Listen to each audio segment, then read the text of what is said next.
Hey, good morning. You're on the Robert Jeter Show, Blues in the News. I hope you're doing well. It's a Friday morning. It looks like it's, January the 5th, huh? You know,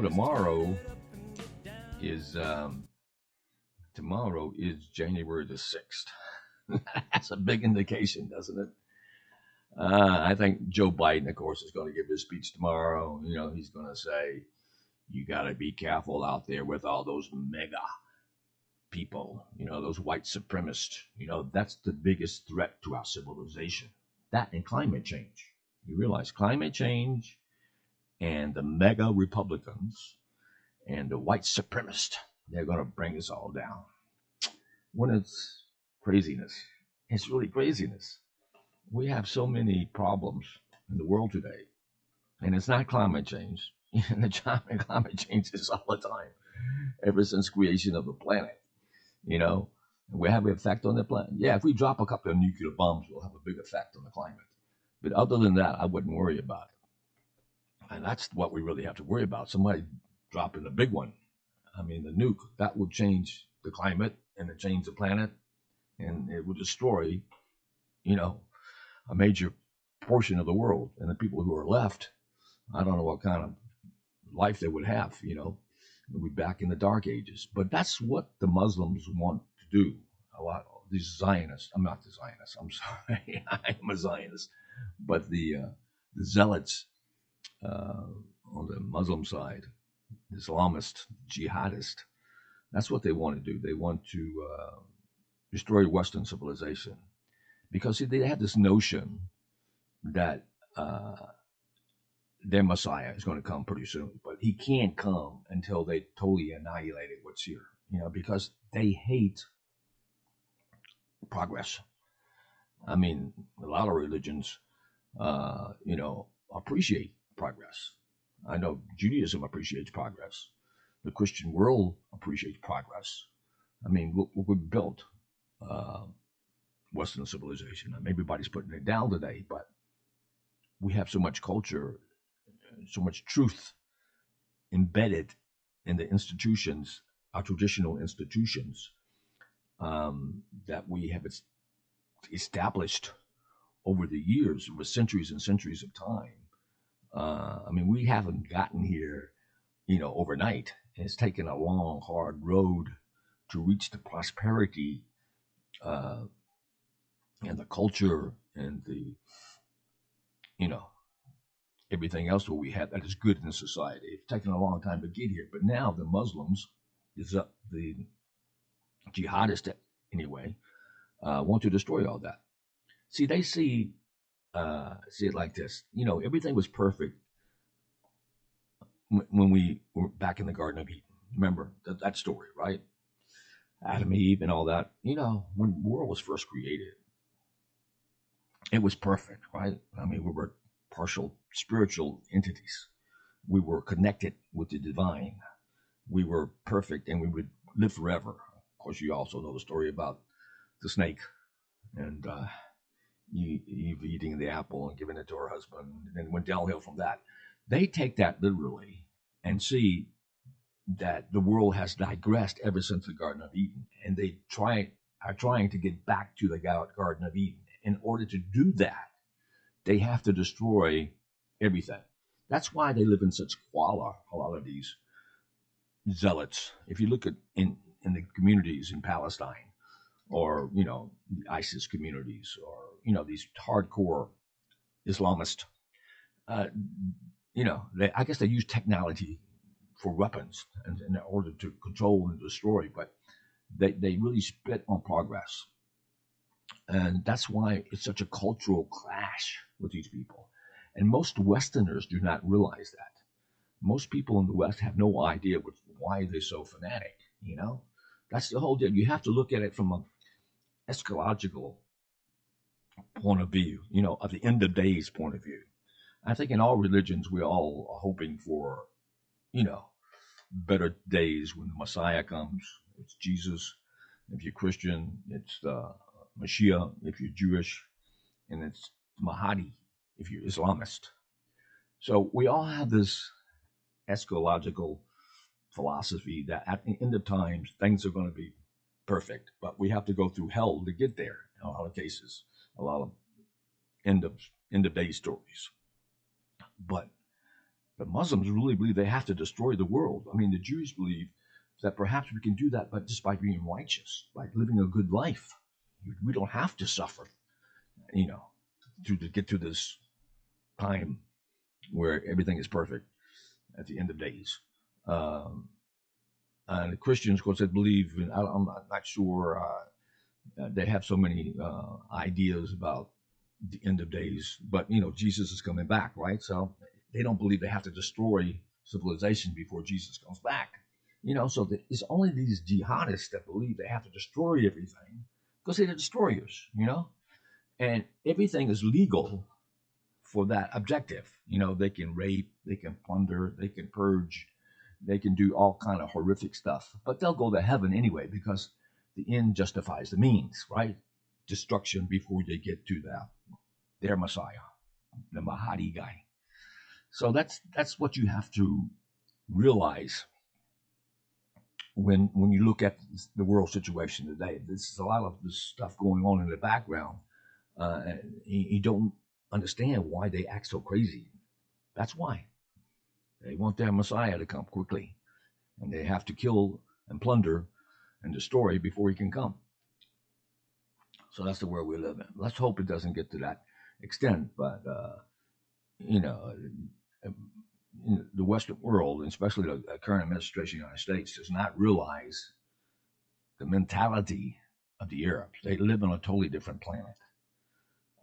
They don't think the same. They don't speak the same. They don't believe the same.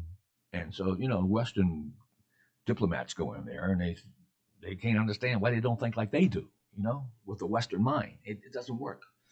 And we're totally behind the eight ball, especially with Biden. I mean, golly.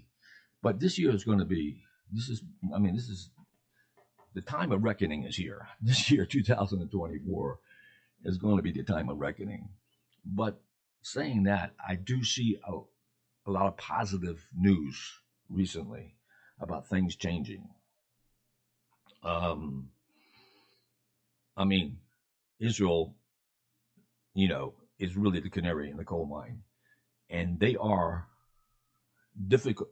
They have a difficult path to destroy Hamas totally, but they are winning the war slowly but surely.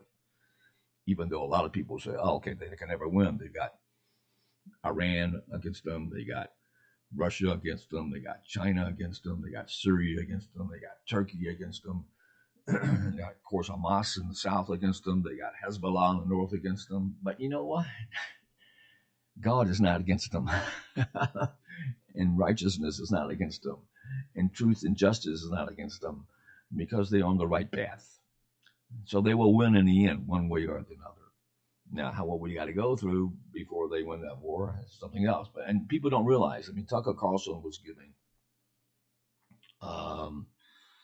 he was the Jewish commentator,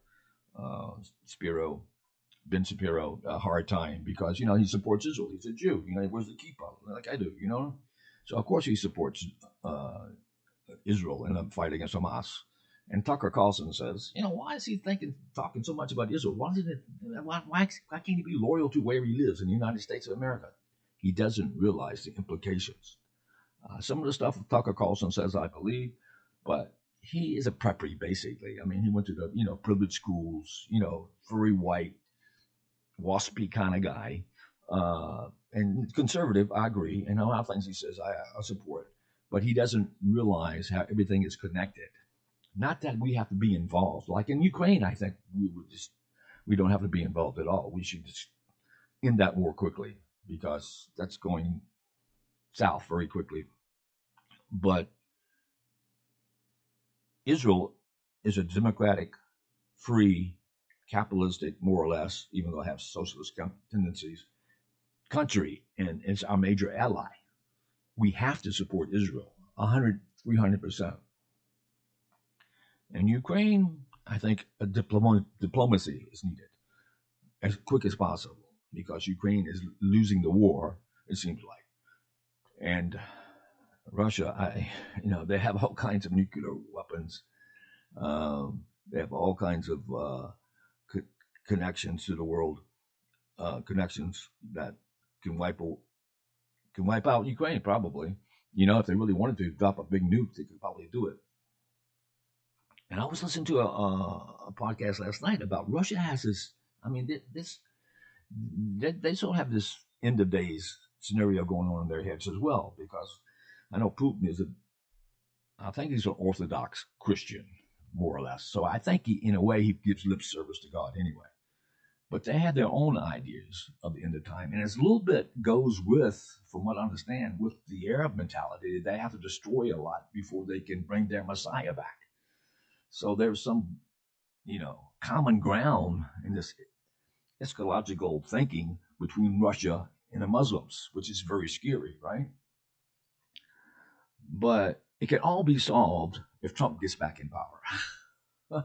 He's a strong man. And he can bring everybody back to their senses. So we hope and pray he can. And let's hope and pray he gets elected. But that's a lot going on in the meantime. Anyway, with that, I'll leave you for today. I hope you have a good Friday, good weekend. I'll get back to you next week with some more podcasting. And be safe out there. It's a weird world.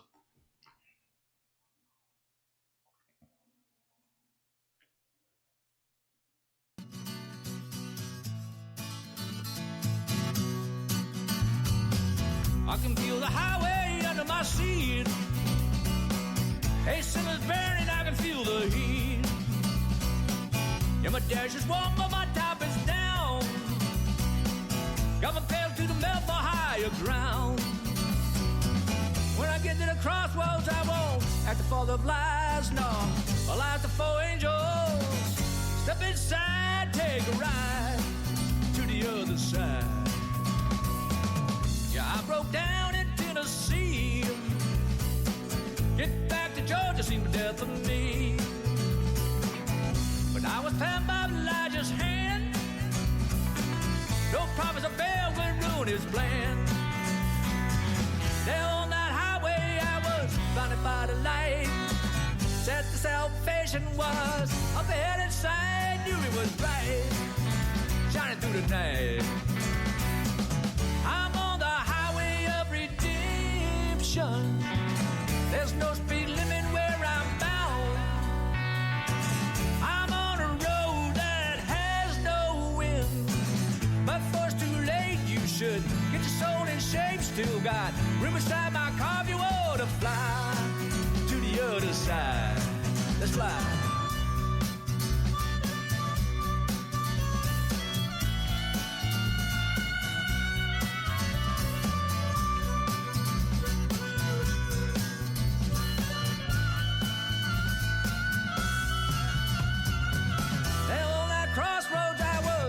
By the light, said salvation was up ahead inside, knew it was right, shining through the night.